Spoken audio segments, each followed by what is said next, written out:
सबसे पहले तो मेरठ में आप क्या जानना? देखिए, सबसे पहले मेरा आने का जो मेन कारण है, हमारे पार्टी के एक सीनियर लीडर सखावत हुसैन साहब की डेथ हुई थी, तो उस दिन हम लोग नहीं आ पाए थे।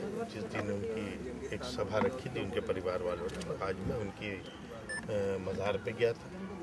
वहाँ एक और हमारे बहुत ही सीनियर कांग्रेसी लीडर, उनकी मदर की डेथ हो गई थी किठौर के अंदर, वहाँ गया, शाहजहाँपुर गाँव जो है।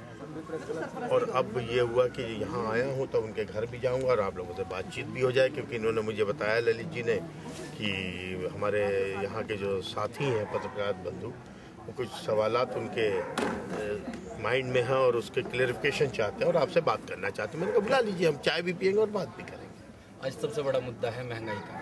केंद्र सरकार, मैं जिम्मेदार मानता हूँ अपनी सरकार को और साथ में प्रदेश सरकारों को भी। जहाँ भी प्रदेश सरकारें हैं वो हमारे साथ सहयोग पूरी तरह नहीं कर रही हैं, लेकिन हमारी जिम्मेदारी है, हम इसको कम करेंगे, कंट्रोल करेंगे। तो खामी कहाँ देखते हैं? कमी कहाँ रही?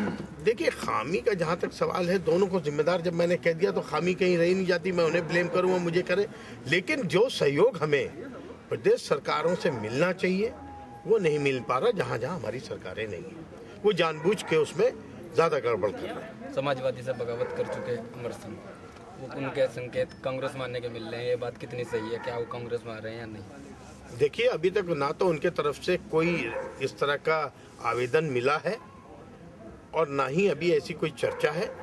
ये आवेदन अगर उनका मिलेगा तो वो हमारी कांग्रेस प्रेसिडेंट श्रीमती सोनिया गांधी जी का प्रोग्रेटिव है। वो जिसको ओके करती हैं वही पार्टी में उसको हम लोग शामिल करते हैं। अभी तक उनका आवेदन मिला नहीं, मिलेगा तो हम सोनिया जी को भेज देंगे, जो उनके आदेश होंगे उसका पालन करेंगे। 2012 को लेकर क्या कर रही है कांग्रेस यूपी में? काफी 2012 में सरकार बनाएंगे हम, इतना आपको हम आश्वासन देके जा रहे हैं, विश्वास दिला रहे हैं। और हमारे मेरठ आप लोगों के सहयोग से हमारे मेरठ के तो पत्रकार ने कदम राजनीति में रखा है, तो इसके बारे में क्या कहना चाहेंगे आप? मैंने अभी एक चीज आपसे कही कि हम किसी के बारे में कुछ नहीं कहेंगे, हम उनके परफॉर्मेंस देखेंगे, चाहे वो कोई हो, चाहे मेरा भाई हो।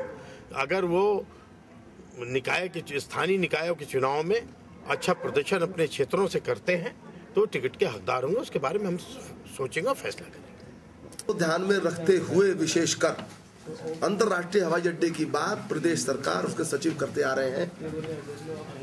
इस बात की खोजबीन करने पर यह पता लगा है कि कोई औपचारिक अनुमति न तो केंद्र सरकार से मांगी गई है न केंद्र सरकार ने दी है। कॉमनवेल्थ गेम्स के अवसर पर मेरठ के अंदर उनकी भागीदारी की जो संभावना थी उसको भी प्रदेश सरकार की निष्क्रियता और तत्कालीन स्थानीय जो प्रशासन है उसके निकम्मेपन की वजह से गंवाया जा चुका है। और ये बड़ी विडंबना है कि कॉमनवेल्थ गेम्स के नाम पर अंतर्राष्ट्रीय हवाई अड्डे के बहाने यहाँ के किसानों की जमीनों को अधिग्रहित करने और जनता की गाढ़ी कमाई का पैसा खर्च करने की, लुटाने का षड्यंत्र प्रदेश सरकार के द्वारा किया जा रहा है।